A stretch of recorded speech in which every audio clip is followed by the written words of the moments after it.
तो नमस्कार साथियों, जय हिंद। कैसे आप लोग? आशा करता हूँ कि आप बिल्कुल स्वस्थ होंगे।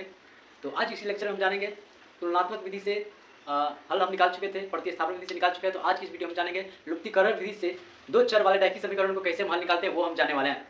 तो आप लास्ट तक इस लेक्चर में बन रहे हैं ताकि आपको समझ में आ जाए कि लुप्तीकरण विधि से हम हल कैसे निकालते हैं, लुप्तीकरण विधि होता क्या है। तो सबसे पहले हम जानेंगे, यहाँ पे वीडियो स्टार्ट करने से पहले सबसे पहले यहाँ पे हम जान लेते हैं लुप्तीकरण विधि। उसके बाद हम हल जानेंगे, हल कैसे निकालते हैं। ठीक है, तो पहले हमको ये जानना है कि लुप्तीकरण विधि कहेंगे किसको। ठीक है, जहाँ पे नाम से ही पता चलता है, जहाँ पे लुप्त करना होगा। लुप्त मतलब क्या होता है? उसको समाप्त कर देना होता है। ठीक है, क्या करना है? लुप्त कर देना है, यानी वहाँ से हटा देना है। तो इसका डिफिनेशन आप लिखवा देंगे। सबसे पहले जान लीजिए डिफिनेशन में क्या होगा इसका। दो समीकरणों में क्या होगा? दो समीकरणों में किसी एक चर को क्या करना है? लुप्त करके उसका क्या करना है? मान निकालना है। तो उसको क्या बोलेंगे? लुप्तीकरण, है ना, उसको लुप्तीकरण विधि बोलेंगे। तो सबसे पहले हम इसका डिफिनेशन नोट करवा देंगे, है ना। हर एक लेक्चर के जैसे इस लेक्चर में सबसे पहले हम यहाँ पे डिफिनेशन नोट करवाएंगे। तो चलिए यहाँ पे डिफिनेशन नोट करते हैं। वैसी विधि, सबसे पहले क्या होगा? वैसी विधि जिसमें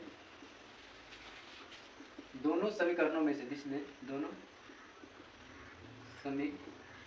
दोनों समीकरणों में से एक चर को लुप्त करके उस समीकरण का मान निकाला जाता है, मान निकाला जाता है। तो उसे क्या कहेंगे?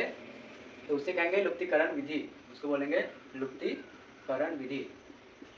साथियों इतना ध्यान रखिएगा, विधि, तो उसे लुप्तीकरण विधि कहते हैं। ठीक है, तो आपको क्या ध्यान रखना है? लुप्तीकरण विधि कहते किसको है ना।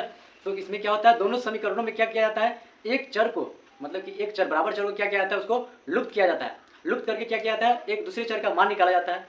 तो इस विधि को हम क्या बोलेंगे? लुप्तीकरण विधि कहेंगे।